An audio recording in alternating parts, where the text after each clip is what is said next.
Tere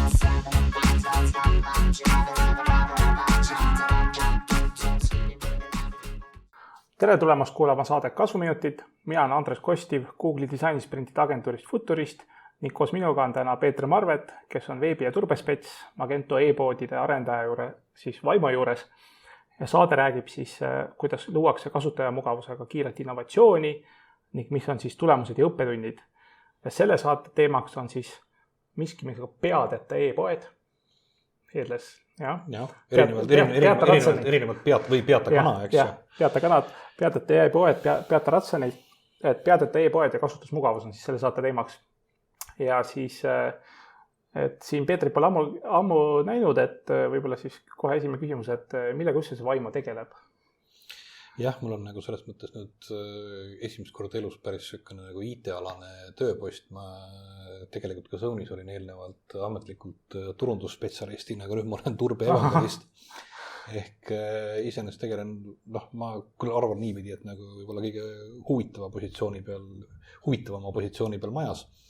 Ehk et omades sellist võimalust näha kõikide asjade sisse ja puutuda kokku kõikvõimalike erinevate tegevustega, alates nii arendusest kui turundusest ja kõik, mis ütleme, tagapool toimub ka. Aga mis asi on Vaimo? Vaimo on, tegelikult ma Vaimot teadsin juba hästi pikalt, vähemalt aastast 2015 enne seda, kui ma Sony sattusin, siis ma tegutsesin ühes pisemas e-kaubanduse butiigis, olin niimoodi internina koha peal ja üritasin aru saada sellest, mis on üldse e-kaubandusprojektide sellised keerukused. Olles teinud lihtsalt nagu veebidisaini, veebiarendus, siis need on ühed asjad, aga e-poodidega, et mis seal siis nii palju teisiti on. Ja tuli välja, et oli küll. Ja siis ma sain pihta, et Eestis on nagu üks suur rahvusvahelisi asju tegev seltskond, kes on Vaimo ja tõenäoliselt nüüd siis nii-öelda nagu töökohana vaadates oligi see, et okei, et seal on nagu ilmselt võimalik nagu teha asju veidikene teisiti kui kodus põlve otsas. Suurema skaalaga, jah? See on suurema skaalaga, ütleme, et kui kliendi kategooriad on siin nagu mis iganes Bauhaus ja Helly Hanseni rahvusvahelised poed ja nii edasi, siis need asjad, mida ütleme suuremate eelarvetega on võimalik teha ja mitte selles mõttes, et sa teed nagu filmi mõttes, selles mõttes, et sa nagu, ma ei tea, lased midagi rohkem õhku ehitad nagu minu hobi, eks ju. Vaid lihtsalt ütleme see, et millise nagu süvenemise tasemeni saab millegiga minna ja kui palju on võimalik tegeleda nende detailsemate asjadega, et see on nagu see, mis pakkus mulle endale sealt poole pealt huvi ja kindlasti inimesed tegid küsimuse Vaimo, et selles mõttes, et Soome taustaga, et tegelikult Vaimo on pärit hoopiski nagu lapi poole keelest, sest mõned firma asutajad on just sealt niimoodi nagu Rootsi mõttes nagu Lapimaa poole pealt. Taustaga räägivad ka kohalikku keelt ja muud sellist, siis sealt on tulnud siis Vaimo, mis tähendab südat tegelikult. Et oleks nagu brändi küsimus ka nagu konkreetselt ära öeldud, aga tausta mõttes veel nagu sellist huvitavat seost, et meil on siin stuudios on selja taga üks väike Mac, mis peaks Mac Plussa, eks ju. Siis Vaimo taust jookseb nii-öelda original gängi mõttes sinnamaani välja, kus oli selline asi kunagi nagu Mac Hansa, millesse edasi Hansa Business ja nii edasi. Ehk et tegelikult sellel hetkel, kui ühel hetkel nii-öelda sellise raamatupidamistarkvara öelda selle kohta on kindlasti ka ebaviisakas, sest et tänapäeval on see ERP ehk et Enterprise Resource Planning ja nii edasi, eks. Ehk et tulles nagu sellise nagu ütleme raamatupidamistarkvara või sellise nagu majandustarkvara poole pealt, siis tekkis poistel ja tüdrukutel ühel hetkel mõte, et aga teeks äkki midagi selle teadmisega, mis on mingisuguses konkreetses suunas ja tollel hetkel tundus nagu e-kaubandus üle 10 aasta tagasi ka selline üsnagi popp ja noortepärane asi, et sellega peab tegelema sealgi. Aga jah, ja sa ütlesid, et Magento siis tegelikult WordPressist Magentosse oli sul. Jah, see on nagu otsapidi see, et see, ütleme niimoodi, kui me vaatame e-poodide skaalas, siis tegelikult on ütleme, et need asjad on ka erineva sellise kasutajate hulga ja erinevate toodete hulga ja erinevate keerukuste jaoks sobilikud, ehk et me kusagilt väiksema poole pealt alustame tõenäoliselt tõesti WordPressist, mis hakkab siis, mis tegelikult on ju blogitarkvara, millele on külge ehitatud või mis on kasvanud välja selleks, et ta on nagu nii-öelda veebide loomise tarkvara ja haldamise tarkvara ja väga hea selle poole peal. Nad panustavad väga palju sellisesse nii-öelda sellesse Visiviiki editoridesse ja kõigesse sellesse ja samuti kasutatavusse ja kasutajasõbralikkusesse. Ehk et selle poole pealt on ta väga hea, aga ütleme niimoodi, et selle sama nii-öelda blogipostituste peale poe ehitamine on veits nagu selline nagu, ma ei tea, kärule raketimotori panemine, eks ju. Ta on nagu spetstöörist ikkagi. Ta ikka üldse ei ole spetstöörist, selles mõttes, et kujuta ette, et sa kasutad mida sama tavalist sul on vaja hakata ühel hetkel betooni segama ja sa mõtled, aga mul kodus on hästi palju tasse, et me võime tegelikult ju seda kõikidest tassidest selle betooni kokku segada ja parandada hakata valama. Nii päris ikka ei käi, eks. Sealt edasi tuleb selline nagu PrestaShop, millega ma olen ka tegelenud, mis ongi selline väiksemate jaoks mõeldud poetarkvara ja võtame väike keskmiste jaoks, aga ta ongi spetsiaalselt poetarkvaraks mõeldud, mis tähendab, et kogu tema sisemine arhitektuur tema andmebaasi loogika, kõik see, kuidas ta on üles ehitatud, millised funktsionaalsused tal adminis on juba vaikimisi sees, ongi mõeldud selleks, et saaksid pidada poode, mitmekeelseid poode, mitmepoelisi võrgustikke ja kõike muid asju. Ehk selles mõttes selleks. Sealt edasi siis tuleb nagu Magento, mis on juba selline väga selline suurte asjade tegemiseks mõeldud lahendus. Selver on näiteks Magento peal. No Eestis on tegelikult jah, Selver, mis on juhtumisi meie arendus, Kaubamaja, Bauhaus, nagu sai mainitud, teiste tegijate asjadest. Mulle endale meeldib näiteks väga Bredengids, mis on akti tehtud, siis on hästi palju, mida teeb üks teine tore firma Lumav, siis keda me võiksime siit veel mainida, tähendab Sony ajas mulle meeldib Asko ja Sotka pood, mis oli üks esimesi selliseid tänase jututeemaks oleva Headlessi näiteid, mida ma Eestis kohtasin ja ma eelnevalt suhtusin Headlessi väga kriitiliselt ja kui ma nägin, kuidas see käib, siis ma ütlesin, kuulge tegelikult, et see ongi see tulevik, metaversum ja kõik iganes kokku, et see ongi põhimõtteliselt see. Et see on, aga seal poole pealt nüüd, kui nüüd jällegi natuks võib-olla, ma ei tea, me peame ilmselt võib-olla hüppama natuke edasi tagasi teemade vahel. Ja meil on orgaaniline vestlus, me ei tea, me panime küll mingisuguse nimekirja asjades kokku, millest me leppisime kokku, me väga pikalt ei lobisema, muidu kuulaja ei saa aru, et mis see küsimus on. Aga ikkagi tahaks orgaanilist. Võtame orgaanilist. Ehk et siis kui me juba jõudsime orgaaniliselt selle Headlessi juurde, siis mis asi on, mis see tähendab, siis on see, et klassikaliselt on kõik veebisaidid on töötanud niimoodi, et brauser saadab mingisuguse päringu, server teeb mingi krõmsa, saadab siis selle lehekülje tagasi, siis brauser vaatab, et et mul on veel mingeid pilte CSS-e vaja ja siis joonistab selle kokku. Ehk et Headless tähendab seda, et tegelikult laetakse brauserisse üks võiks öelda JavaScripti rakendus, mis hakkab siis serveris küsima vajalike komponente ja hakkab küsima üle siis API-de ehk programmiliste liidestuste ehk ütleb näiteks, et palun anna mulle ma ei tea, populaarsed tooted 6 tükki, see mida me esilehel kuvame, ta saab need populaarsed tooted 6 tükki, ta saab nende hinnad ja mingisugused lingid ja muud asjad, piltide aadressid ka ja siis ta paneb need seal kohe frontendis hopsti HTML-i sisse. Ehk et see on siis nagu see, kuidas see nagu üldiselt töötab. Mis selle nüüd selline minu jaoks oluline efekt on see, et üks asi, millega ma olen ka aastaid hästi palju tegelenud, on veebide kiiruse teema. Ehk see, kui kiiresti veeb tegelikult suudab vastata, aga samuti ka see, kui palju võib-olla siin brauseris selle lehekülje kokkuehitamine aega võtab. Ja mul on meeletult sökkane, ma ei tea, ma ei oska öelda sökkane, mul tuleb allergia, võib-olla võiks äkki öelda, kui ma käin mingisuguses poes, kus mul on vaja leida midagi, ma ei tea, mööblitükki või mida iganes, ja ma käin, lähen, vaatan ühele lehele, siis tulen tagasi, siis lähen teisele lehele tagasi, iga see päring võtab aega mingisugunegi, on kuulda, kuidas nagu vaevaliselt protsessori rataksid kusagil kaugel serveri farmis käivad ja Tallinna tänavavalgustuse tuled tuhmuvad korraks, sellepärast, et kõik see töötab.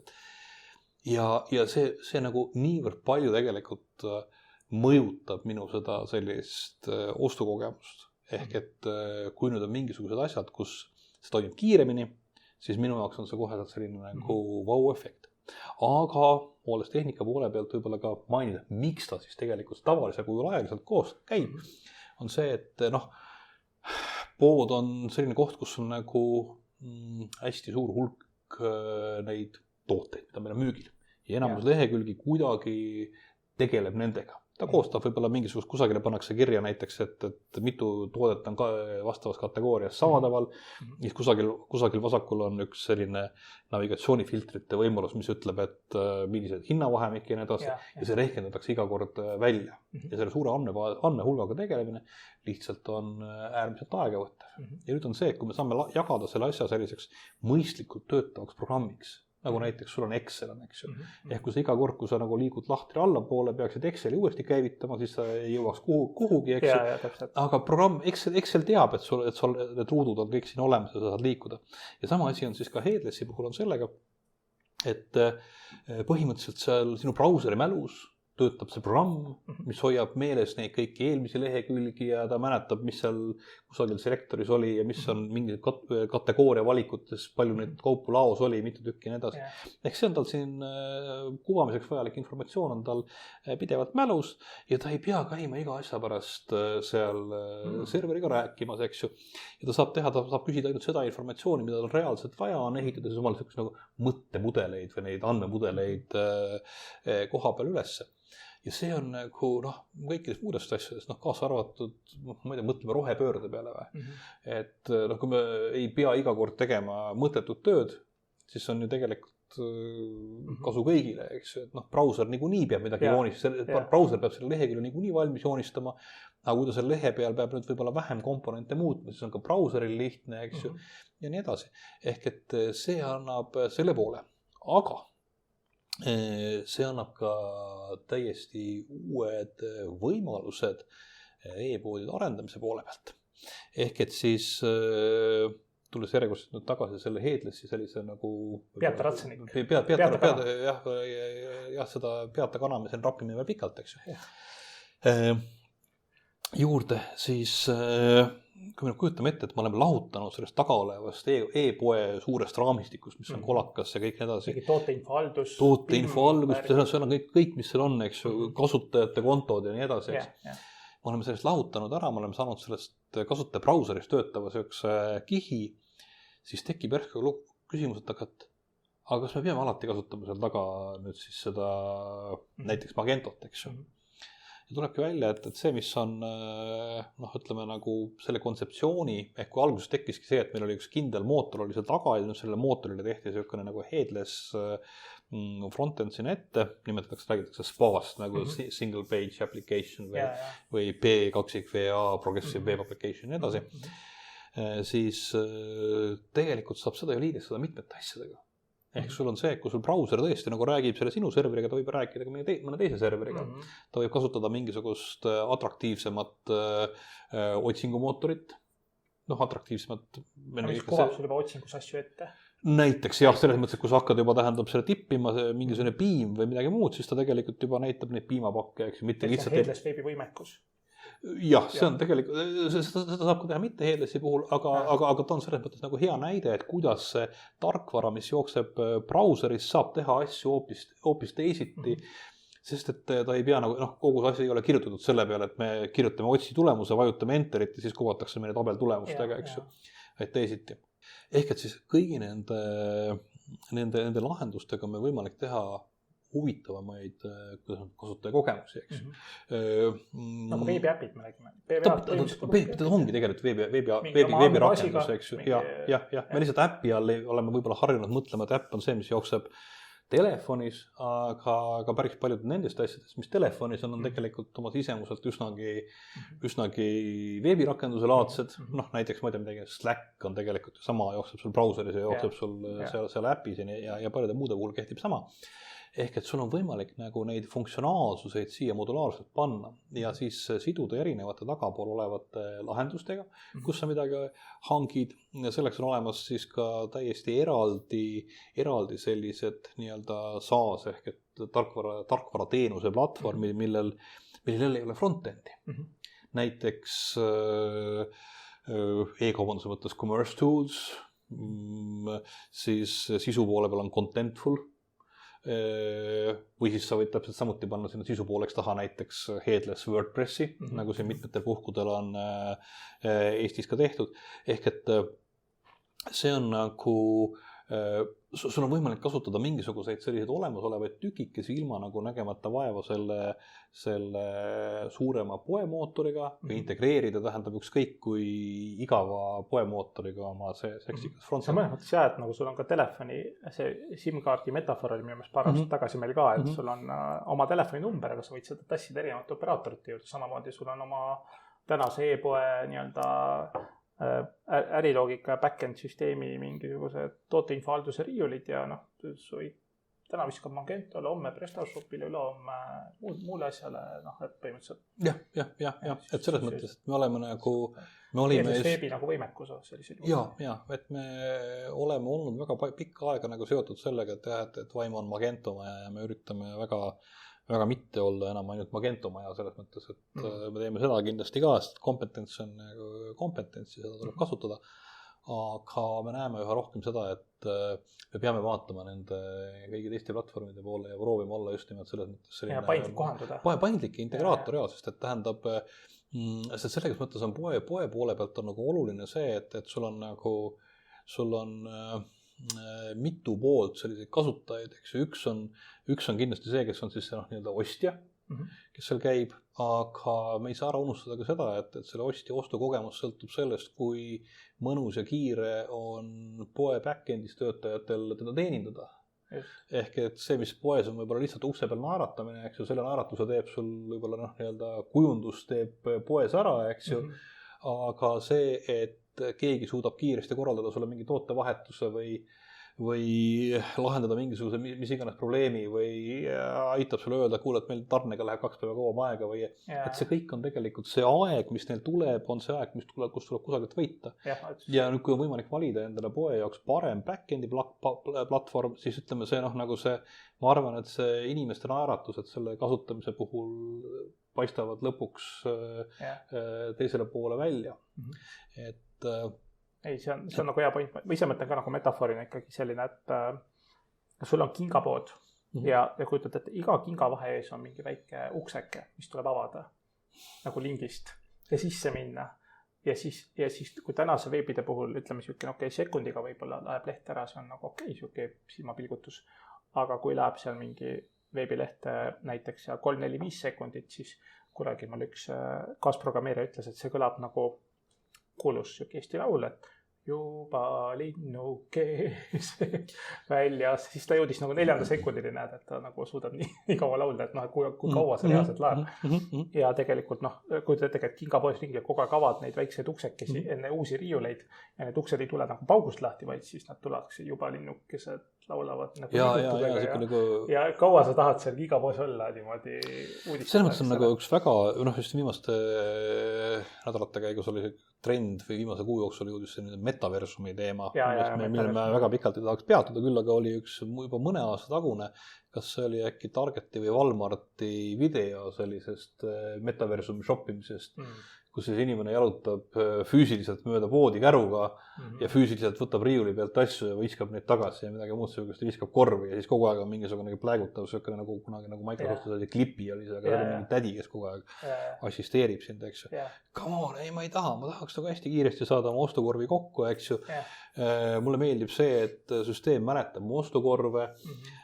Mulle meeldib see, et tegeledes reaalsete projektidega ja siis ma sattusin mingil puhul testima oma tuttavate peale. Ja tuli välja, tähendab, et ütleme, et nagu see, kuidas inimesed seda e-poodi kasutavad, näiteks sama, see oli siis nüüd käis e-Selveri näitel, eks ju, ja kirjeldab mulle kasutajalugu, kus ta mingisuguse bugi avastas, mis ta saaks lahendada olgu, kus siis, et mina olen töö juures kalatsehhis ja poeg on kodus ja me paneme tellimust kokku niimoodi, et mina telefonis seda enam-vähem sisestan ja poeg külmkapist ütleb mulle, mida meil kodus on, eks ju. Ja siis kui mõlemal oli ka arvutis veel ka nii-öelda see poerakendus lahti, poeveeb lahti. Ja siis mõtlen, oh my god, see tähendab, see ei ole ju ühe kasutaja rakendus enam, eks ju. See on kollab. See on põhimõtteliselt nagu Google Docs, eks ju, selles mõttes. Ja mis tähendab selles mõttes programmeerimise mõttes täiesti ja selles mõttes teistsuguseid kontseptsioone, eks ju. Ehk kuidas need kahe kasutaja samaaegsed tegevused seal kajastuvad, eks ju. Et see poe selles mõttes äpistumine on selles mõttes see pool. Aga me ei ole nagu siia juurde üldse maininud esimese 20 minuti jooksul kordagi sõna turvalisus, eks ju. Välja arvatud see, et sa esitlesid mind sellega seoses. Et turvalisuse jaoks poole pealt vaadates tähendab see kõik täiesti uusi paradigmasid. Tähendab mitte selles mõttes uusi turvalisuse kui niisuguse jaoks, või et keegi ei oleks neist kunagi varem rääkinud, aga enamust arendajate jaoks. Sest et kui me vaatame seda, mida on mõeldud siis selle siiamaani veebiarenduse juures, siis põhimõtteliselt on see, et brauserist tuleb see üks URL-il olev päring, eks ju, kus on kirjas, et pood, kaldkriips, kategooria, kaldkriips, mingisugune toode, eks ju. Ja siis me leiame selle kategooria, toote ja siis kuvame kasutajale seda lehekülge. Ja siis kasutaja ütleb, et lisame ostukorvi, see on põhimõtteliselt üks vormi submit, kuhu pannakse tootekood ja kogus, eks ju. Nüüd meil on küpsise abil on meil mingisugune sessioon ja siis me kusagil serveris hoiame seda, et sul on nagu üks banaan on nagu korvis praegust, eks. Ja siis on checkout käib ka, server käib ja tegeleb kõikide asjadega. Ja arendajate jaoks on see, mis seal serveris toimub, olnud hästi selline, server on nagu su oma tuba selles mõttes, et ta ei ole sul see nagu see avalik pool, kus peab kõik olema hästi viisakas ja viks, eks ju, ja lumi on lükatud ja nii edasi, aga see on see kolikamber või sinu burningu töötuba või midagi muud. Sinna saab asju panna. Sinna saab asju panna, nurga, igale poole saab asju panna. Nii. Ja nüüd järsku tuleb välja, et kõik inimesed tulevad meile siin taha tuppa, eks ju. Nagu tead, Zoomi ajastul praegu on, kõik koosolekud toimivad niimoodi, et me oleme teineteisel seal elutoas külas ja nüüd me peame hakkama nagu elutuba rohkem koristama. Aga me pole nagu pikka aega nagu selles mõttes sellega tegelenud üldse mõelnud, et elutoas mingi asi võiks kaamerasse jääda, tähendab, et mingisugune sein peaks olema kujundatud niimoodi, et ta sobib videole taustaks ja nii edasi. Ja sama lugu on siis kõige sellega, mis on seotud headless veebi turvalisusega. Ehk et see liidestumine igasuguste nende nii-öelda API liidestega, mis on pealegi sellised, mida nagu nii-öelda tavakasutaja ei näe, arendaja ka kuidagi mingil põhjusel mõtleb, et ei tea, kas keegi seda näeb või mitte, siis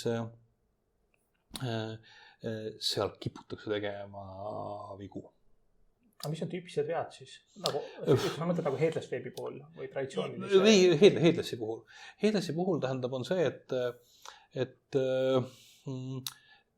kui sa võib-olla nagu see lehekülg enamasti tavalisel kujul kuvab välja neid tooteid või ütleme seda, mida on nagu peetud nagu vajalikuks kuvada, siis need API-d kipuvad olema alati multifunktsionaalsemad, eks ju.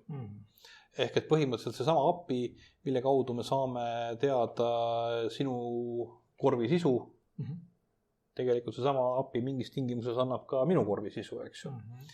Ja tulemuseks on nüüd see, et aga kuidas me siis peame selle kasutaja ära autentima, kuidas me selle kasutaja turvalisuse nagu isiksuses veendume. Ja asjad, mis on nagu pikka aega olnud võib-olla paremini juba raamistikesse sisse kirjutatud, siis sellel hetkel, kui sa selle raamistikus realiseeritud asja tõstad sinna välja ja lähed sellega mässama kasutaja poole peale, eks ju, saamata aru, et sa oled tegelikult kasutaja arvutis, ja kasutaja kontrolli all oleval territooriumil tegelikult. Et ohoo, Jürgen Ligi ostis triibulised sokid. Jah, täpselt. Kogemata. Nii. Ja, on olemas sellised võimalusi, eks.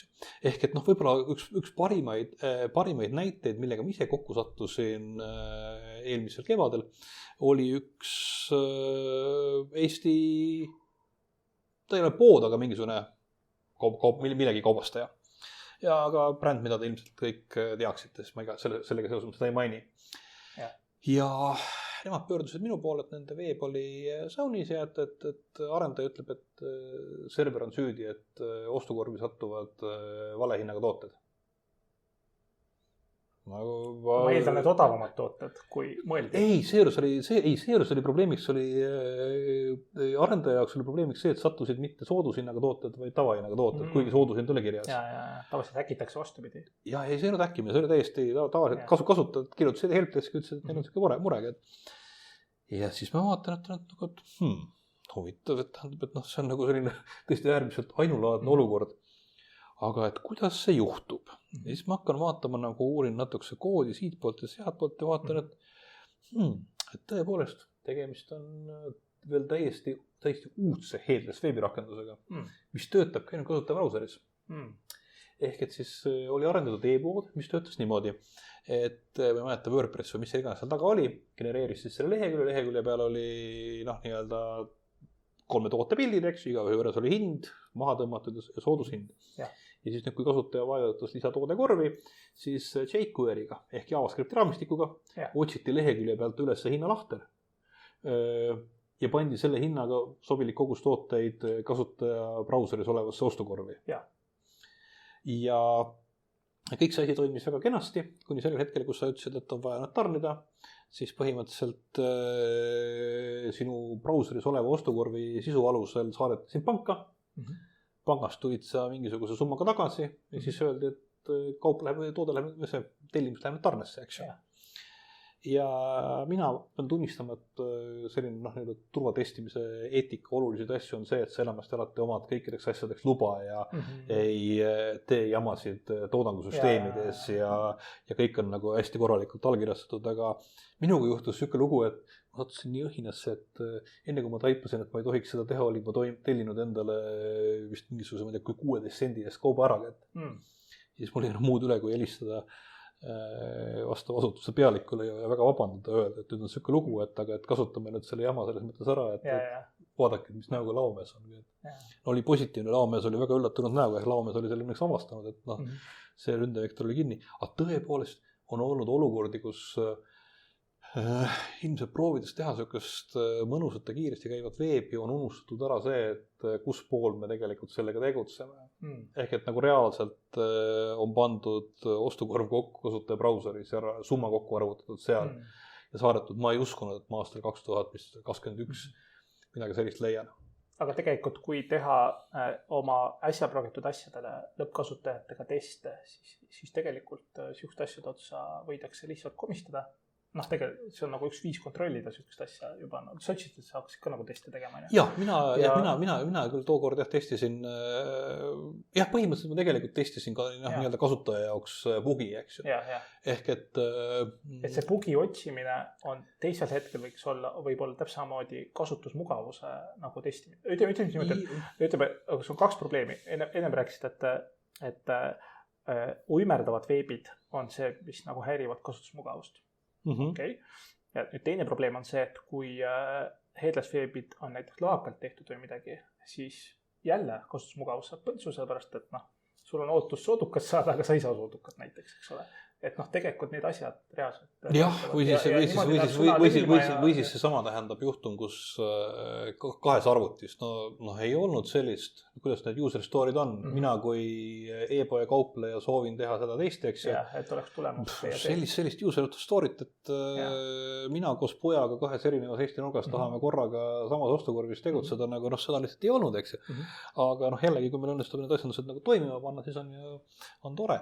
Ja ma olen nagu jällegi minu selles mõttes tänud sellele kõigile neile, mis oli 5 või 6 aastal Zone'is, siis kus ma istusin helpdeski kõrvale. Jälgisid? Ma tean nagu seda. Vaatlesid? Ma vaatlesin, ja siis vahetevahel tähendab kostab helpdeskist mõni kõvem lause, eks ju, mis ilmselt on seotud sellega, et keegi üritab kliendile öelda, et ei, seda ei ole võimalik, et see peab töötama või mida iganes. Mis mõttes? Oot. Äkki tõesti ei tööta. Ja kui sul on suur ja keeruline süsteem, siis kõiki neid asju, mille puhul sa avastad, et võiks nagu töötada, aga ei tööta, on hästi palju. Ehk et nüüd korraks tulles tagasi selle sama turva ja uks testimise mõttes ja funktsionaalsuse testimise mõttes ongi minu arust hästi oluline see, et kui me teeme mingisuguse e-poe arendusprojekti, siis seal ilmselt on selline mingisugunegi algne nii-öelda discovery faas on olemas, kus siis kaardistatakse üleüldse kogu olukord. siis keegi teeb seal mingisugust disaini, võib-olla selle testile, disainile heal juhul tehakse ka mingid ukstestid peale, eks ju. Siis arendaja arendab, seal pärast toimub nii-öelda QA, mingisugused funktsionaalsed testid ja nii edasi, eks ju. Suitsutestid. Suitsutestid. Ja siis, kui see on tehtud, siis ta läheb toodangusse, eks ju. Ja ütleme, võib-olla kui on nagu väga hea, siis äkki seal tehakse veel mingisuguseid neid kasutatavuse teste. No ma ütleks pigem, et kasutatavuse testide tegemine pärast toodangusse minemist võiks olla pigem selline nagu standardne tööprotsessi osa. Jah, ma saan aru, sellega tulevad jälle tunnid juurde, eks ju. Projekt odavamaks ei lähe selle võrra. Pluss, kui tuleb sealt midagi välja, siis tuleb ka ümber teha, eks. Mainisid turvateste ka?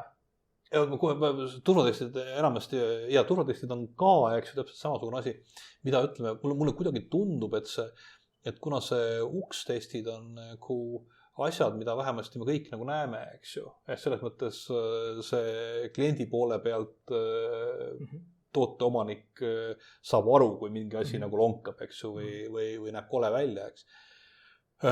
Turvatestid on aga täiesti selline asi, mis on, see on kusagil seal kõikide asjade taga, eks ju. Kuigi see on üks asi, mis annab põntsu brändi usaldusväärsusele, kui jama juhtub. See on, see on nagu selles mõttes, uudised värgides. Uudised värgides ja üks asi selle kohta on küll õnneks tehtud uuring, et öeldakse, et enamus inimesi nagu uudiseid ei loe, eks ju, vähemalt neid uudiseid mitte ja kui isegi loeb, siis meelde ka ei jää, et see vahemälus. See brändi kahju pigem on selles mõttes niimoodi mitigeeritud kasutaja liblikamäluga, tarbija liblikamäluga, et see nagu ei ole selles mõttes niivõrd suur probleem. Aga nagu selles mõttes nagu reaalselt pannakse nagu raha tuuri selles mõttes, et see on nagu ütleme niimoodi, et selle peale peaks mõtlema mitte võib-olla siis nagu nii-öelda product owner, vaid firma owner, eks ju, et see on tegelikult nagu, kus see raha läheb, eks see tema kasumist ikka pannakse tuuri. Mul üks turvatestija tegi ja rääkis, et nad läksid ka mingisse poodi, ma ei tea, kas oli Heedles või olnud, aga nad ikkagi tellisid neid kõige kallimaid 9000 euroseid televiisoreid 8 tükki. Ma ei tea, kas poole televiisori hinnaga. Ja nad imestasid, et see teema oli, et esmaspäeval vist ründasid ja turvatestina ja siis nädal aega hiljem ikka polnud avastatud. Ja siis mõtles, et oota, mis see loogika, kas see mingi tootejuht võtab siis aruande uuel nädalal ja võib-olla ta ei viitsi seda aruandesse veel süvenedagi oma müügiaruandesse ja see võib nii palju nagu hiljaks tegelikult jääda. See on selles mõttes, et mul on ka see, et kui on nagu see, et kusagil suur firma, palju kliente, palju Slacki kanaleid, eks ju, aga kui kusagilt nagu jookseb läbi mingi asi, et kuule, et see on nagu kahtlane, mis toimub, siis ma üldiselt enamasti tõstan nagu kõik muud asjad kõrvale, et oodake poisid, ma tõmban korraks logid, vaatame, mis seal toimub, eks ju. Et see on see, aga testimise poole pealt viimasel World Usability Day konverentsil oli üks tore ettekanne turvatoodete kasutatavusest. Ja seal oli see, et on olemas tüüpilised igasugused, mis ISO usability, mingisugused sellised kirjeldused, mis ütlevad, et kuidas asi peab olema inimesele võimaldama oma tööd teha hästi ja korralikult, siis enamus turvalisusega seotud asju ei ole ju meie põhiline eesmärk. Selles mõttes, nagu kui välja arvata turvatestid, eks ju, ja turvaosakond, siis enamuste jaoks turva on nagu selline nagu nii-öelda secondary task. Ja sellele ei pöörata tähelepanu, see on kusagil täiesti nende asjade hulgas ka nagu äriplaani mõttes, mis jäävad kuhugi sükse nagu nii-öelda seina taha jällegi, eks ju. Ja sellepärast tehakse seda vähe ja ütleme niimoodi, et sellel hetkel, kui sa nagu oled selle valdkonnaga tegelenud, siis põhimõtteliselt nagu kuhu iganes sa vaatad, sa põhimõtteliselt näed, et siin on see asi ripakil, siin on see asi ripakil, eks. Ja kui ma võib-olla... See on see tüüpiline kindlustuse müüja, et nagu nendega nii raske alati nad nagu maalivad sulle nii jubeda pildi sinu tulevasest elust, et parem mitte. Kes otsib, see leiab, et nagu... Ja kusjuures ütleme niimoodi, kui ma alustasin jällegi Zone'is 2015, 16-17, eks ju, ma tegime mingi 17 alguses tegin mingile konverentsile ettekannet turvaline e-pood 2000, mis oli 17 või 18, eks. siis sai tegeletud mingiste lihtsate küsimustega nagu see, et kas noh, nagu HTTPS on peal ja muud sellised, mis annavad teatava sellise turvalisuse lõhna. Aga pärast seda, kui ma olin nagu siis tegelenud edasi 5 aastat 40 000 kliendi erinevate veebisaitidega ja nüüd, kust ma nagu oman rohkem aega vaadata konkreetselt e-poodidest, siis ma ütleksin, et see HTTPS on teil nagu kõige väiksem mure. Et noh, nagu neid reaalseid probleeme, mida siis... Et see tähendab brauseris kuulajatele ka, et veeb pole turvaline, et su vasakul üleval nurgas... Vanasti seda kohati nagu esile tänapäeval enamus, kõik juba on ka HTTPS-iga, et see ei ole nagu niivõrd suur probleem. Aga sa võid siis küsida loomulikult, et noh, mis siis on suured probleemid, eks ju? Mis on suured probleemid? Mis on suured? Okei. Ehk et nagu reaalselt sellised asjad, millega poed pihta saavad, on eriti just Magento maailmas on tuntud nime all MageCart. Ehk et siis mõned grupeeringud, ma arvan, et neid peaks olema mõned maailmas, kes siis tegelevad sellega, et nad paigaldavad veebi, ütleme, et alternatiivse makselahenduse, eks ju, või siis võtavad vahelt krediitkaardi numbreid. Kuidas see käib? Seejuures enamik ründeid kipuvad olema sellised üsnagi lihtsad, ehk et adminile logitakse sisse, seal kusagil confis on olemas mingi header script ja footer script. Sinna pannakse oma JavaScript, mida laetakse mingisuguselt domeenilt, mille nimi enamasti sarnaneb kusagil Google Tag Manageriga või Google Analyticsi või millegi sellisega, ehk ta ei paista väga hästi silma ka. Ja siis see lihtsalt vaatab, et kui lehekülje peal on mingisugune vorm, mida hakatakse submittima ja kui vormis on mingisugune väli, kus on mitu numbrit seal krediitkaardis oligi nüüd, 14 või midagi selleks. Kui on nagu sellise arvu numbritega väli, siis põhimõtteliselt see saaratakse kuhugi sajusaartele. Nii et tegelikult ma ostan, et 9 € triibused sokid, mida müügijuht ennast ei märkagi, et ma ostsin, siis vaikselt võib raha tilkuda kuskile häkkeritel on see, et häkkerid saavad su krediitkaardi numbri teada. Noh, õnneks Eestis meil enamasti seda lugu ei ole, et meil veeb ise tegeleks sellega, nii et Eesti puhul need asjad on enamasti on nagu vähem võimalikud, aga maailmas leiab neid asju üldiselt piisavalt selles mõttes, et noh, ütleme, kurjategijad ei tegeleks sellega, kui nad ei saaks selle eest piisavalt pappi, eks ju. Järelikult see õnnestub. Ja selle sissetungideks on nagu mitu võimalust. Üks on see, et üllatus, inimesed kasutavad sama parooli mitmes kohas. Kusagilt ta ikka lekib, eks ju. Ja kui sul on sama parool on olnud kusagil mingisuguses mis iganes kassikoera klubis, eks ju, ja su töökontol ja sa kasutad sama e-maili, siis tullakse, proovitakse sisse logida ja saadakse sisse, ehk et seal ei ole ka mingisugust massilist brute force'imist, millega sisse tungida. Teine asi on loomulikult see, et uuendamata tarkvara, mitmetel tarkvaraversioonidel on olnud võimekusi, mis on loonud võimaluse siis teha endale admini konto, kui seda sul veel ei olnud. Ja siis põhimõtteliselt jätkata samal viisil.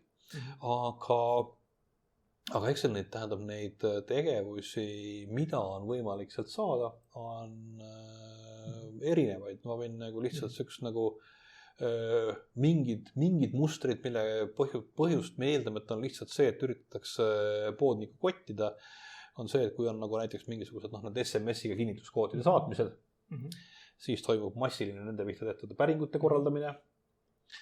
Paneme CAPTCHA. CAPTCHA uks omad ütlevad, et CAPTCHA jälle võtab natukese kasutatavust alla, eks ju, ja SEO omad ütlevad, et see uuemat sorti CAPTCHA jälle tõmbavad veebi PageSpeedi alla, eks ju, et siis jällegi äri peab otsustama, kas seda on hea teha või mitte, eks ju. Ehk et on sellised asjad, on selliseid asju, kus näiteks ilmselt siis kusagilt lekkinud paroolidega proovitakse logida sisse, ehk et Eesti puhul me võiksime kujutada ette, et kui kusagil on mingi hot e-paroolide kogum, siis võib proovida Eesti erinevates e-poodidesse sisse logida ja vaadata, kas kusagil on.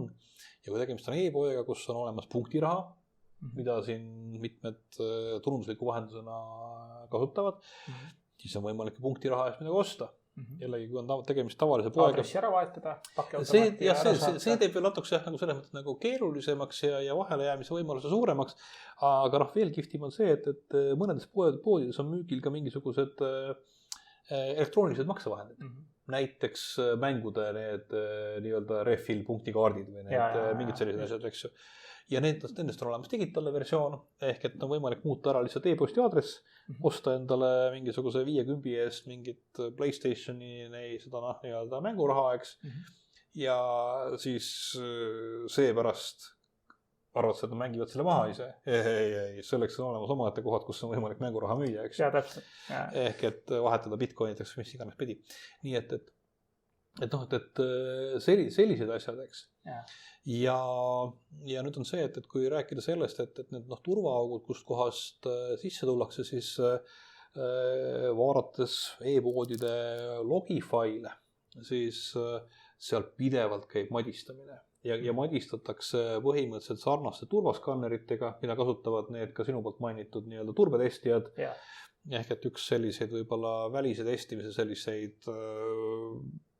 nii-öelda ka selle valdkonna Mercedes enam-vähem, eks, on, või Tesla või mis iganes, on Akunetix ja ma pidevalt näen logides, kuidas erinevatelt, vahepeal eriti oli Vene IP-delt, praegust on nagu Vene IP-sid vähemaks jäänud, ma ei tea, kas see oli võib-olla ka mingisugunegi ettevalmistuskampaania Ukraina suunal või mitte.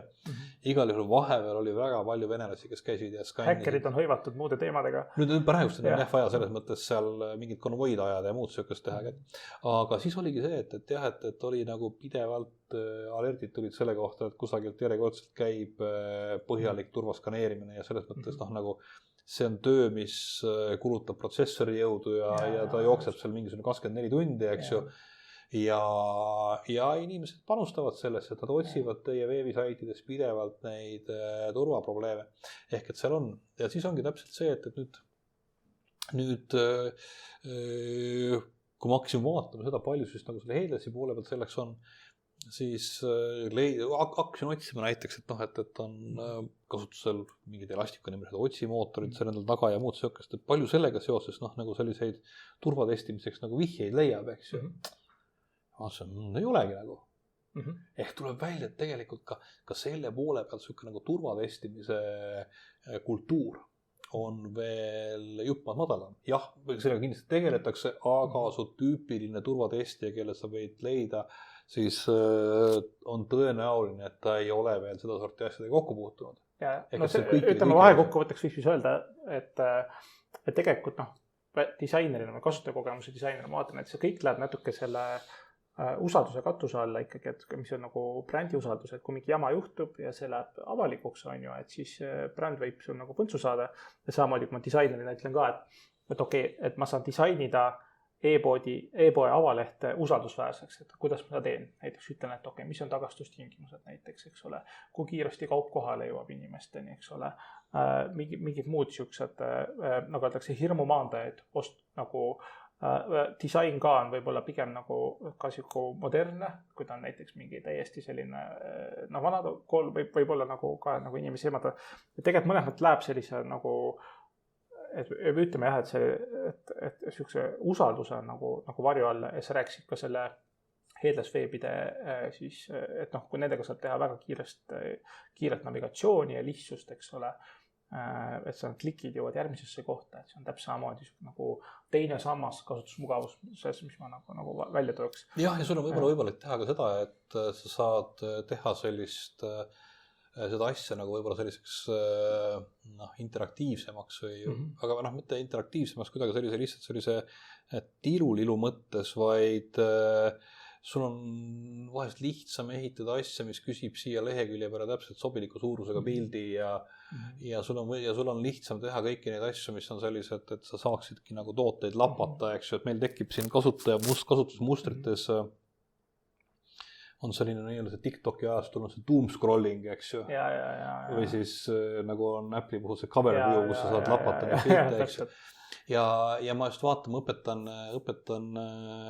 EKA Avatud Akadeemias veebidisaini arenduse kursa, ilmselt arenduse poolt, eks ju.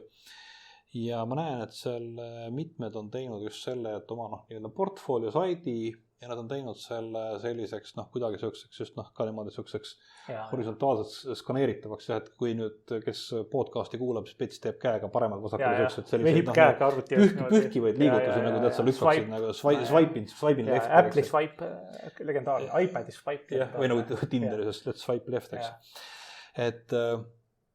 Et mingisugused sellised tegevused on see, et mille peale peame rohkem mõtlema, et kuidas tegelikult, mis on see, kuidas see kasutaja tegelikult seda ostab, et isegi see üldine pool, et sa ütled jah, et on korrektne disain ja nii edasi, mis loomulikult on selline nii-öelda elementaarne, eks. Aga sinna juurde see, et saada aru, et mis siis tegelikult mis siis on, et see, kuidas ta liigub seal sama interaktsiooni standardid. Proovi. Inimmasin interaktsiooni. Et lase inimestel osta kappi. Kuidas sa anna talle ülesanne osta endale koju kummut, eks ju. Ja siis vaata, milliseid otsuseid ta teeb, eks ju. Ja paku talle täpselt tähendab need võimalused, eks. Et näiteks võtame mingisuguse lihtsa näite, mida ma tean, et ma olen viimati sattunud ostma, mul läks katki, mis mul viimati läks, mingisugune kodumasin oli, mis mul vajas vahetamist, äkki oli pesumasin või. Ja siis ma lähen suurima tuntuima poe lehele, eks ju, ja hakkan sealt vaatama, mul enam-vähem mingi brändi osas oli ka mingisugune mõte, sest mul teine masin seal kõrval oli juba sama brändi, et võtaks nüüd siis selle ka. Ja siis mul on see, et mul on nagu kõik need pesumasina pildid, pesumasina pilt näeb põhimõtteliselt täpselt ühesugune mööda, ristkülik, kus on nagu mumm keskel. Euronicsist pesumasinat ja kõik on pesumasinad standardne. Jah, selline nagu kantiline asi ja mumm keskel, eks ju. Ja kuidas ma nüüd vahet teen, eks ju. Ja hinnaskaala on mingisugune, eks ma enam kujutan ette, kuhu ma tahaksin, eks ju. Ja siis on millised laos olemas on, eks ju. Minu ideaalis ettekujutus oleks see, et ma võiksin ma tahaksin saada sellist nagu riiulit. Vaata nagu Selveris ja kõikide muudes poodides, eks ju, on see, et meil on olemas see top shelf, eks ju, mis on see nii-öelda silma ees olev riiul, eks ju. Apollo raamatute top 5. Ja see on mingisugused kallimad, eks ju, siis kusagil all on need, mis on need soodsamad makaronid, eks ju. Popid. Ja siis on, ja nüüd on see, et mulle meeldiks nagu nende pesumasinatega ka see asi, et ma tean, et et see hinnaskaala mingis omaduste vaatest on tootja liks on, eks ju, selline, et need alumised on need kõige basic-umad, eks ju, mis need üleval on need, mis on nagu, ma ei tea, wifi'ga ja põhimõtteliselt tulevad eelinstalleeritud turvaaukudega juba, eks ju, ja siis sa võid nagu hakata mõtlema, kuhu kohta ma enam tahan, need on nüüd seal, eks ju, et mul on võimalik hetkel osta kas siis nagu see soodukalt natukese see kallim või ilma soodukata see nagu tegelikult natukene odavam, eks ju, või et vaatame, kas see on äkki ka soodukas, ma saan need on nagu upgrade'iks natukese selles mõttes, et kas mul seda omadust on vaja, et äkki võtaks nagu selle natukese kallima, et kui ma tean, et mis tal seal parem on. Mingid funktsionaalsused on juures. Mingid funktsionaalsused, eks. Ja see oleks täiesti nagu see nägemus, kuidas mina tahaksin kodumasinat osta. Sest et ausalt öeldes mul ei ole nagu väga palju aega professionaalselt süveneda pesumasinate erisüste. Ostad Amazonis Jura kohvimasinast rääksid ennem, lähed sinna, ta pakub sul neid kohvimasinaid ja kollane oranž silt on juures Amazon Choice. Ja nad nagu, see on see sama müügimees saalis, kes sul selles hinnaklassis soovitab täna sellist toodet, mis toimib ja kliendi rahulolu tärnikas on üleval ka näha. Et see ongi siuke üldine nagu... Ja kusjuures võib-olla võiks olla ka ütleme, samuti ma olen harjunud videoid vaatama, eks otsime YouTube'ist, kui pesumasin katki läheb, siis me otsime õpetust YouTube'ist, eks. Et kui meil uut pesumasinat on vaja, siis oleks ka tegelikult võib-olla hea, et seal ongi nagu mingisugune selline nagu seesama, meil on nagu tuntud poeketil on ports poode, neil raudselt on kogu selle kompoti peale üks vend, kes väga hästi teab pesumasinaid. Las ta räägib mul ära, ma olen nõus pool tundi kuulama selles mõttes, kus ta ei räägi mitte mingit müügijuttu, vaid ta ütlebki, et siin on nagu need erinevus brändide vahel on see, et see on soodsam, eks ju, kui sul on nagu, aga see läheb väga harva katki, eks ju. See on siin selles mõttes see, kui sa tahad oma staatust näidata, eks. Väga tore selles mõttes, et igaüks saab valida täpselt selle, mis talle sobib. Et selliseid asju ma näen ka just igasugused selliseid shoppingu abistajaid ja mingisuguseid liidestusi, mingisugused influencerite ja muude asjadega. Et see on tegelikult see, mis võib-olla UX-i usalduse poole pealt sinna juurde tuleb. Just, samamoodi tehnikamaailmas on sul mingisugused arvustused mingitel pesumasinatel, et noh, see sama ajakirjanik, kes iganes seal oli, mitte Glen Pilvre, et ta siis nagu e-poes ütleb ka, et okei, et sel kuul ma modereerin kataloog ja soovitan neid asju, et noh, jumala cool oleks. Meil on ju tegelikult väga toredad, mis iganes kinosaated, eks ju, see kinokäod ja nii edasi, kus meile räägitakse, miks me peaksime filme vaatama, miks ka muudest asjadest, et nagu tõesti tähendab, ütleme niimoodi, et see pool. Ja üks asi veel, mis ma olen ise avastanud, et kuigi küll ma pean tunnistama, et meie poolt tehtavad veebid kõik näevad väga kenad ja profid välja, siis on mitmed Eesti veebid, mis näevad välja, ma ütleksin, et mitte väga profid. Ja kohati isegi nagu selles mõttes profi siukene nagu mis iganes võiks olla selle vastand, eks. Ehk et ütleme niimoodi, et nagu silmi pimestavalt koledad mõnedki. Ja kuuldavasti nad müüvad. Ja miks nad müüvad? Nad müüvad sellepärast, et selle poepidaja on aru saanud sellest asjast, mis tema kliendil on oluline. Ehk et on üks pood, mis ei kuulunud nagu koledate hulka, vaid on tavaline üks PrestaShopi pood, on Cerbos. Pärnu lähedal asub firma, müüb erinevaid toru, kütte ja nii edasi süsteemidega seotud vidinaid. Ja tehnograami. Torumeeste värki. Ma ei ole majadele pelletikatlad. Ja ma nagu reaalselt ma tean, et me kunagi sattusime kokku sealt Eveliga ühel PrestaShopi meetupil ja kui ma olin Pärnus, ma mõtlesin, et tahaks oota, siin oli see lahe Eveli, kes tegi väga head SEO asjad, tahaks taga kokku saada, siis ma hakkasin mõtlema, et kuidas ma ta üles leian, eks siis ma taipasin, et ma arvan, et kui otsin mingisugused torujuppe, ma ilmselt leian õige poe ja sealt kaudu ma leian tema kontaktiga üles. Ja nii oligi põhimõtteliselt, et tervitame siinkohal Evelit ja ma väga vabandan, et ma kasutan teda näitena, kuidas teda on võimalik leida üles otsides tagasi löögiklappi. Kasutajakogemuse disainerina ma võin siis nagu öelda, et üleüldises plaanis mingi autovaruosade poed ja mingisugused tehnograami müüjatele, et nendel ongi üldiselt see disain nagu on nagu on, eks ole, aga samas jälle, et vaatan, et kes see sihtrühm on mõnikord, kes sirvivad eriti kohutava disainiga Hiina inglisekeelseid kasutusjuhendeid, siis võrreldes sellega on need e-poed nagu päris head. Et selles mõttes selle positiivse noodiga võib siis nagu meie UX-i ploki kooma tõmmata ja ma võib-olla tahaks küsida sinu käest, et võib-olla, et kuidas, nagu viimase küsimuse, et kuidas sinu arvates saab luua siis kasutusmugavusega sellist innovatsiooni kiirelt või uute ideede kasutusele võttu? Et on sul endal mingi kogemus või mõte? Seda on nagu, innovatsiooni on nagu, ma pigem tegelikult sellega tehtud. Natuke rääkisid Headless asjadest ka innovatsioonist. Headless on kindlasti on nagu, ta mõnes mõttes on innovatsioon, aga ta kõik on ikkagi see, et me loome nagu seda, mis paremini sobitub kasutajaga. Et me võime leida, et võib-olla see innovatsioon ei olegi nagu, me arvame, et innovatsioon oleks mingi, mis iganes 3D prillid, metaversum, eks ju. Metasanting. Aga tegelikult, et äkki me lihtsalt nagu, äkki see nagu innovatsioon on meid läbi sotsmeedia kuidagi lähemale toonud, eks ju. Äkki see ongi tegelikult see innovatsioon. Ehk et ma tegelesin ise sellega, üks viimaseid projekte, mis ma Soomes tegin, Zone'is tegin, oli seotud soomekeelse Zone'i saidiga. Mida me tegelikult tegime koos selles mõttes, et me kasutasime Futuristi, mitte siis nüüd disainis, tavalepäraseks disainis prindiks, vaid selleks, et teha intervjuusid ja testida meie siis nagu kujundust.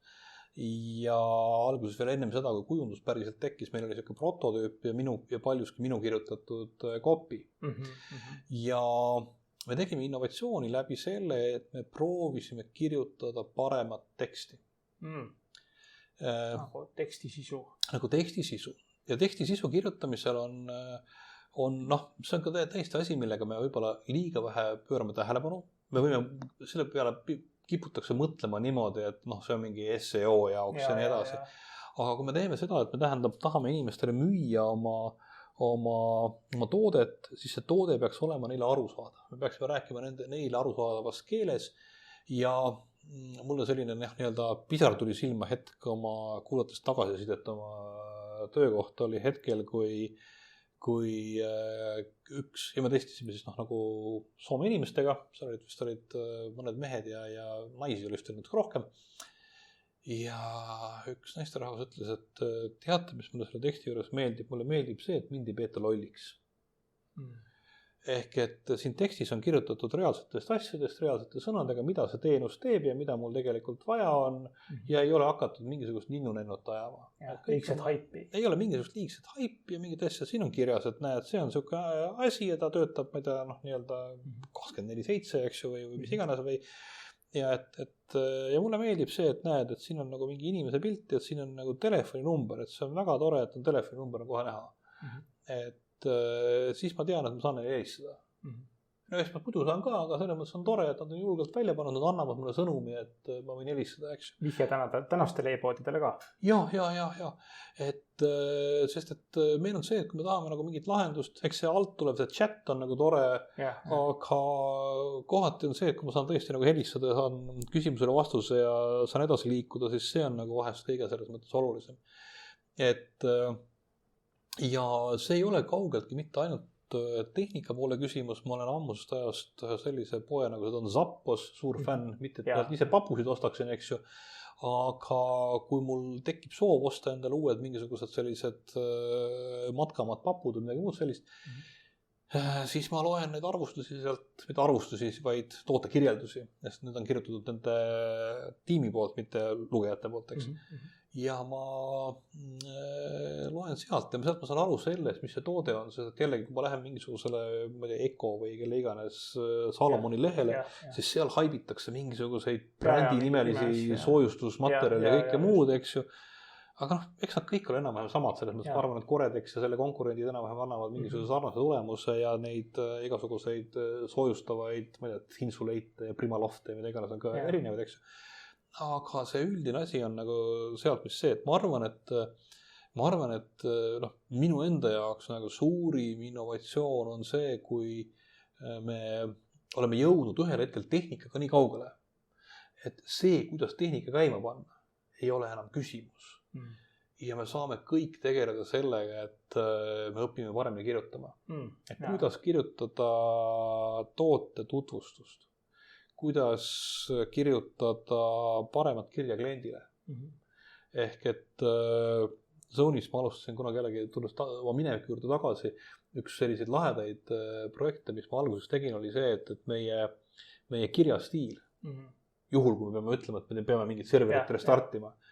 Ja meie algne kiri hakkas peale enam-vähem niimoodi, et tere, kallis klient, käes olevaga teatame teile, et juba läks meelestada, millest me üldse rääkima pidime, eks ju. Ei, aga tere, kallis klient jääb, eks ju, loomulikult, eks ju. Aga mis ma tahtsin sulle öelda? Tahtsin sulle öelda, et 6. ehk et järgmise esmaspäeva hommikul kella 5 ja 6 vahel me teeme serveritel restardi ja kusagil 15 minutit su server on maas, eks ju. No aga siis ütlegi niimoodi, eks ju. Jah, täpselt. Ja ma jõudsin, ma mõtlesin, missugust informatsiooni ma ise tahaksin sellest kirjast saada. Mulle kohutavalt meeldiks see, et sa ütled, tähendab, et see toimub nii-öelda 6. hommikul ja et see on esmaspäev näiteks, eks ju. Sest ausalt öeldes, kui ma täna nagu töötan tänases päevas, ma tõesti ei tea, mis päev järgmise nädala 6 on, eks ju. Ja, täpselt. Et sellised detailid ja siis see, et mis on mõjutatud ja samuti, mis ei ole mõjutatud. Ehk et on mõjutatud, sinu veebiserver on 15 minutit maas, aga e-post ja kõiksugused muud asjad, mis seal on, need töötavad edasi, et nende pärast sa ei pea muretsema, eks ju. Ja seejärel tuli see plokk, mis oli innovatsioon. Ma nägin kõvasti progedes vaeva, et me saaksime alati igasse plokki, igasse kirja panna kirja, millised teenused on mõjutatud. Ehk et futuriste ja tähendab, et toimub uuendamine ja mõjutatud teenused on sul võib-olla mingi futuriste ja mingisugune, mis sul iganes võib sul veel olla. Ja seotud teenused. Seotud teenused, need on need teenused, mis maha käivad. Sest jällegi, eriti kui sul võib-olla on ka mitu saiti või mitmes kohas saidid, siis mõtled, issand, mis asi meil siis nagu esmaspäeva hommikul maas käib, eks ju, et kas see oli nüüd see futuristi sait või oli see võib-olla mingi konverents, mida sa korraldad, mis hakkab hommikul kell 5 peale, sest tegemist on sobiliku asjaga. et või on see sinu taksoteenus, eks, Ja, võib-olla mingisugune sivubusiness, eks. Et noh, kusjuures taksoteenustele üldiselt ei meeldi, kui me teeme hommiku öösel kell 1 restarte. Kõik teised ütlevad kell öösel kell 1, reede õhtul kell 1 või laupäeva öösel kell 1, start on super, eks ju. Taksomehed ütlevad, no way, see on meie maasikas teenimise aeg. See on see koht, kus ei tohi mitte midagi maha käia. Et ma arvan, selge sõnum ja tootekirjeldustes ka. Tootekirjeldustes, menüüdes, absoluutselt igal pool, selles mõttes, et disaini poole pealt on see, et lõigake maha. Kui on võimalik, siis kääridega lihtsalt niimoodi maha. Et mida vähem disaini, seda varem, et seda rohkem paistavad su tooted sealt silma. Just, ja seda ega ma ei tule tähendab mingisugust kõiki neid nupukesi vaatama, mis on seal ümberringi. Ma tulin astuma diivanit või televiisorit või mida iganes. Ja ma tahaksin tegelikult, et see toode oleks niimoodi, et ma saan sellele keskenduda. Sest kui sa nagu me rääkisime alguses, eks ju, kingadele riiulist või mingist muust asjast, eks ju. Sa poes ju lähed sinna juurde ja sa tahad seda lähedalt vaadata, eks ju. Et sa ei taha, et noh, sul oleks siin kingad ja kinga ümber on mingisugused tekstid, et osta kingara. Ei no, selgus puhtust, et ma tookski nüüd kuulajatele kokkuvõtteks ja lõpetuseks siis 3 sükest veebilehte, mille disaini võiks vaadata, et Zappos kindlasti, Zappos.com, mida ma soovitaks, siis IKEA veebi soovitaks vaadata ja välismaalt Walmarti veebi ka, kuidas on nagu seda nagu puhtust ikkagi nagu hoitud ja infoselgust. Ja kes tootetekstideks tahavad siis inspiratsiooni, siis jätke lihtsalt siuke põidlereegel meelde, et klient ei taha osta akutrelli, vaid ta vajab auku seina. Et siis lähtuge oma tootetekstidest siis selle nagu nipi alt. Aga sellega täna lõpetame. Aitäh kuulamast saadet Kasuminutid. Saates olid siis Google Design Sprintide agentuurist Futurist Andres Kostiv ja koos minuga siis Peeter Marvet, kes siis veebi- ja turvespets Vaimo juures. Ja saade on järelkuulatav siis Apple, Spotify ja teistes podcastide rakendustes ning YouTube'is. Et likeige, jagage, share'ige ja kuulake meid järgmistel nädalatel ja lugege meie blogi Futurist.ee veebis. Kuulmiseni, lehva!